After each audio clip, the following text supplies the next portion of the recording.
Welcome back to the Dotson Highland Cattle Farm. I'm out here on my trusty tractor, mowing some of the weeds down since the cattle has been moved. Cattle eats grass. Grass needs time to regrow. Go in there, knock out all the high stuff that's weeds that they apparently don't like for one reason or another, so they don't take over my pasture. At least that's my thought process. But the reason I'm doing this video today is there's a lot of videos on YouTube. There's a lot of people I follow on YouTube who have farms, along with other people I follow like Angry Cops, the Fat Electrician, and Habitual Line Crosser, just because I need to laugh every once in a while. And there's a lot of farmers out there that say, hey, you need to do it this way, you need to do it that way, this is how you should do it on your farm. My page is not going to be like that. My page is going to be more of, this is the cattle, this is what I'm doing, this is what works for me. Because some of these farmers are in North Carolina, some of them are in Virginia, some are here in Missouri, but they're farther north of me, or Wyoming, Montana, whatever. Just because it works on their farm doesn't mean it's going to work on yours, or Homestead, or anything else. Because where I'm at in Missouri, I have a lot of clay, and I have a lot of what I refer to as Missouri potatoes, which is rock. Now, I did a soil sample years ago. I have about maybe 5 inches of dirt before we hit clay on my farm. So somebody's saying, hey, this is what works on mine. Well, it's not necessarily going to work on mine. So if you're trying to get into farming, or you think agriculture is for you, first, before you go down that rabbit hole, it's like, I'm going to do this, you need to take a step back for a second and figure out how you're going to afford everything. Loans, what have you, grants, if you want to do that. Me, I worked and worked and worked, did more work, and was able to afford this place. Now, I'm retired from the Army, so I do get a retirement check from Uncle Sam, but I have to live within my means, which also means I have to probably have a job on the side, which means I'm a part-time farmer. So it then turns into a hobby. Well, I'm taking a break, and I'm focusing on the farm right now. One thing I will agree with, I'll give a shout out to him because I follow him. He's another veteran, Stony Ridge Farms.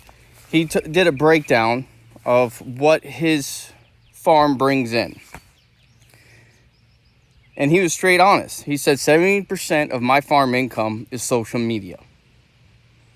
Well, everybody talks about diversify your farm. I don't think a lot of people actually think social media, whether it be YouTube, Facebook, TikTok, whatever, Instagram, think that that's a viable way of bringing in income. Now, am I trying to do that to get income off of social media?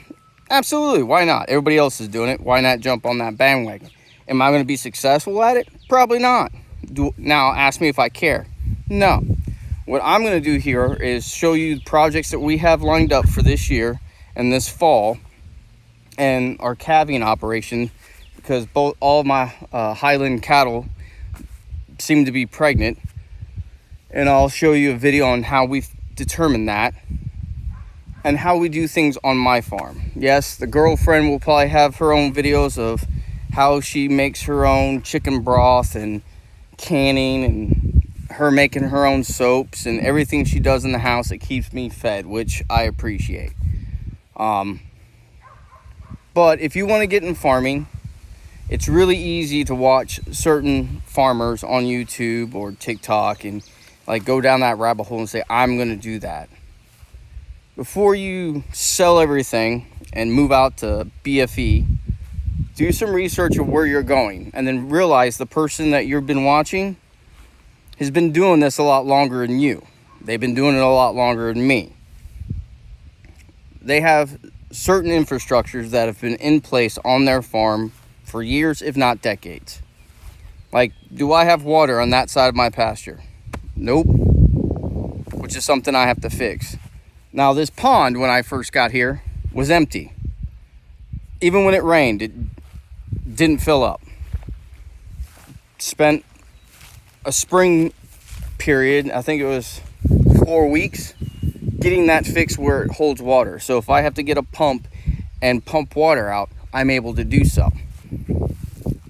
And it allows my horses, or my girlfriend's horses, and the cattle have a place to cool off in the Missouri heat. Now I do have trees I have to cut down because they've died, and this is Missouri, and the electric company sent people out here to trim trees on the power line. I still don't understand why they decided to go this route and put this down the edge of my pasture, but they did a number on my trees over here, which some of them, due to the way that they trimmed them, are gonna die. That small one right there is gonna die, which means I'm gonna have to cut down, which is fine. I'm gonna have firewood. I have trees that I've knocked down a couple years ago. Unfortunately, I let Mother Nature take over, which I'm gonna trim back, clear out, and reclaim that piece of the property, because I was working and wasn't necessarily focusing my resources or my time, which is my resources, on the farm. Well, that's going to change today. So, it was just a little thought process that I was having while I was riding my nifty tractor, because we're not rich and we use things that we have to make things work on our farm. So,